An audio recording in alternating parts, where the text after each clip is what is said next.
ચાલો મિત્રો, જય દ્વારકાધીશ। જો આજે બનાવો છે પાલક શક્કરપારા। તો પાલક લઈ લીધી છે અને મેંદાનો લોટ લઈ લીધો છે અને મેંદાનો લોટ સારી લીધો, પણ જો આમાં કચરો કેમ દેખાય।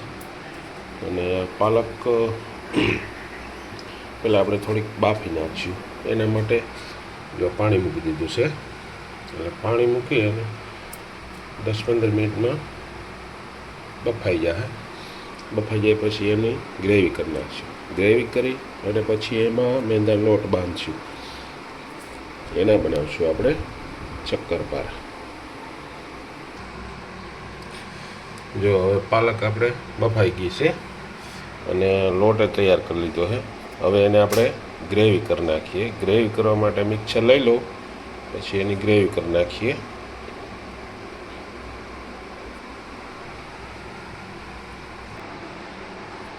જો હવે આપણે એને પાલકનું ગ્રેવી તૈયાર થઈ ગઈ છે।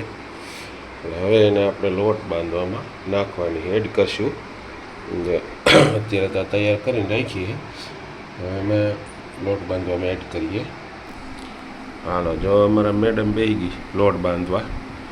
લોટ છે ને તૈયાર કરીને બધું રાખ્યું છે। હવે એમાં પહેલાં એડ કરીએ આપણે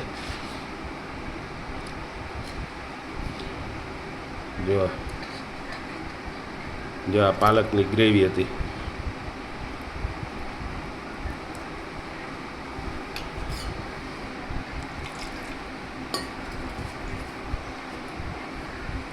પાલકની ગ્રેવી છે ને એ બધી નાખી દો અંદર।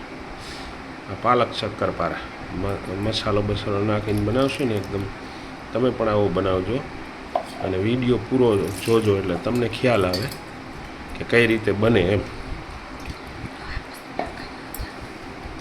હવે અમે થોડા મસાલા એડ કરીએ। 1 ચમચી નિમક,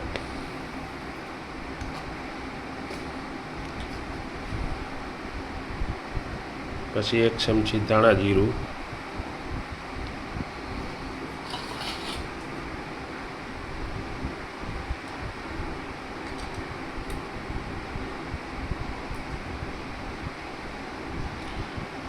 સ્વાદ અનુસાર છે ને થોડીક હળદર અને 1 ચમચી મરચી, આ કાશ્મીરી મરચી, અને થોડુંક હિંગ નાખી દઈએ। આમાં ઘણું પણ એડ કરી શકીએ, પણ આપણે સ્વાદ અનુસાર બધું એડ કર્યું છે। તો એના માટે છે ને હવે આ લોટ બાંધી લઈએ આપણે।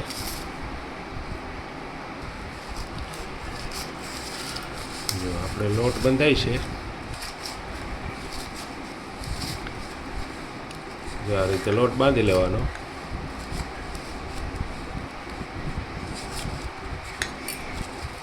તમે પણ એકવાર બનાવજો એટલે મસ્ત મજા આવશે ખાવાની, નાસ્તા છોકરાઓને ખાવાની બહુ મજા આવે।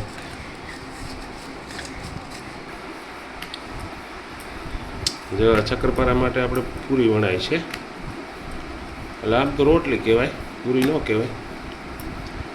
મોટી રોટલી અને આછી કરવાની, પછી એને ચેકા પાડી અને શક્કરપારા કરવાના। તો તમે વિડીયો જોતા રહ્યો, જો આ રીતે બને છે।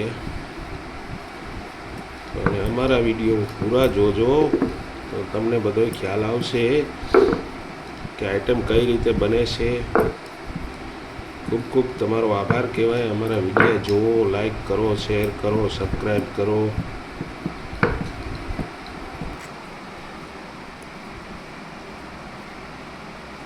જો આ રીતે મૂણ દઈએ, પછી આ રોટલી વણે ને કરું તેલ નાખીને રોટલી વણે। રોટલી વણ્યા પછી આગળ પ્રોસેસ થશે, ત્યાં સુધી જોતા રહ્યો અમારો વિડીયો। આવી રીતે બને શક્કરપારા। જો આ થઈ ગઈ છે આપણે રોટલી, અને હવે એને કટિંગ કરી નાખીએ। જો છે ને આવી રીતના કટિંગ કરે, જો આ નાખીએ શક્કરપારા।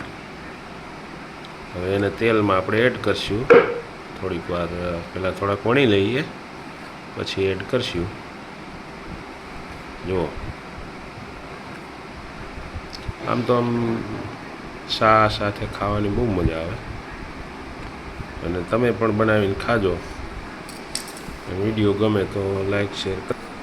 જો આ બીજો વણવાનું ચાલુ કરી દીધો છે ને, જો આ બીજો વણાય છે, અને એના માટે હજી આપણે જો આ તેલ મૂકી દીધું હે ગરમ કરવા. હવે પહેલાં તો આ બધા કરીને કમ્પ્લીટ કરી લીધા જો આ રીતે, અને તેલ મૂકી દીધું. તેલ આવી જાય ને એટલે તરવાનું ચાલુ કરીએ. જો આપણે આ શક્કરપારા છે ને જે નાખી દીધા પાકવા માટે, અને એકદમ મસ્ત છે ને પાલક શક્કરપારા. તમે ક્યારેય વિચાર્યું નહીં હોય કે આવા શક્કરપારા બને. એકદમ લીલવણી અને જો ફૂલીને મસ્ત થઈ ગયા. હવે આને થોડાક બ્રાઉન કલર થાય ત્યાં સુધી પાકવા દેશું, પછી ઉતાર લેશું.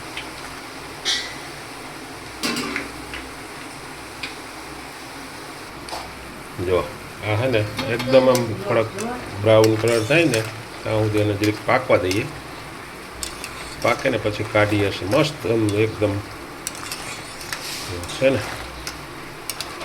આમ ખખડવા માંડે, ખકડે ને એ વાત છે ભગવાન. એક નંબર બને, એક નંબર. જો આ પાકી ગયા આપણે, જો આમ ખખડવા માંડ્યા છે ને. હવે આને ઉતાર લઈએ. એક નંબર શક્કરપારા. જો આ લીલવણી શક્કરપારા આપણા તૈયાર છે, અને આ છે ને ચા સાથે ખાઈ શકો, ચટણી સાથે, દહીં સાથે, પછી એમને લુખાય માં છોકરા બહુ ખાય, એટલે મસ્ત પાલક શક્કરપારા બની ગયા છે. અમારી રેસીપી કેવી લાગી એ ઉપરથી વિડીયોને લાઈક શેર અને સબસ્ક્રાઈબ કરજો, અને અમારો વિડીયો પૂરો જોજો. એવો ખૂબ ખૂબ તમારો આભાર.